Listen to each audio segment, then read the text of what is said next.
ऋषि पंचमी व्रत का विधान क्यों?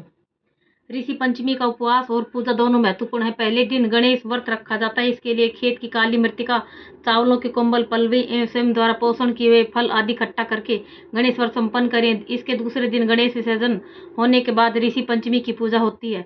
गणेश ज्ञान, बुद्धि एवं अष्ट सिद्धि के दाता है। इस कारण यह व्रत करने से 1 साल तक ज्ञान, बुद्धि एवं सिद्धि का निवास घर में रहता है। इसलिए गणेश विसर्जन के बाद ऋषि की उपासना का कर्म आता है। ऋषि की उपासना करने के लिए उनके आचरणों का अंशतः अनुसरण होना आवश्यक है। ऋषि मुनि स्वयं परिश्रम द्वारा उत्पन्न किए कंदमूलों के आहार पर अपना जीवन व्यतीत करते थे। हम साल भर नहीं तो कम से कम एक दिन स्वयं के हाथों से उत्पादित खाद्य पदार्थों का भक्षण करें एवं प्रकृति से नाता तोड़े। यही उदार उद्देश्य इस व्रत का होता है। लेकिन अब इस परंपरा ने अति विकृत रूप ले लिया है। महंगे फल आदि खरीद कर इसे मनाने का फैशन बन गया है। परंतु खुद परिश्रम किए गए पदार्थों का सेवन करके उपवास करना एवं ऋषि की भक्ति भाव से पूजा करना, इन दोनों मूलभूत क्रियाओं की उपेक्षा होती है।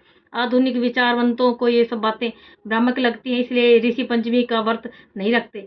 सामान्य रूप से घर का अशुचित्व उदक शांति से एवं घर के लोगों का अशुचित्व विविध व्रतों से दूर होता है। ऐसे व्रतों में ऋषि पंचमी एवं कालाष्टमी आदि व्रतों का समावेश होता है। ऋषि पंचमी का व्रत केवल स्त्रियों तक ही सीमित है, ऐसी भ्रांति समाज में प्रचलित है। परंतु रजस्वला स्त्री के हाथ से बना अन्न ग्रहण करने तथा उसका स्पर्श होने पर पुरुषों को ऋषि पंचमी का व्रत अवश्य रखना चाहिए। ऐसा शास्त्र निर्देश है। ऋषि पंचमी का व्रत का स्वरूप वैदिक है। इस कारण 12 वर्षों बाद या उम्र के 50 वर्ष पूर्ण होने के बाद इस व्रत को उद्यापन करना चाहिए।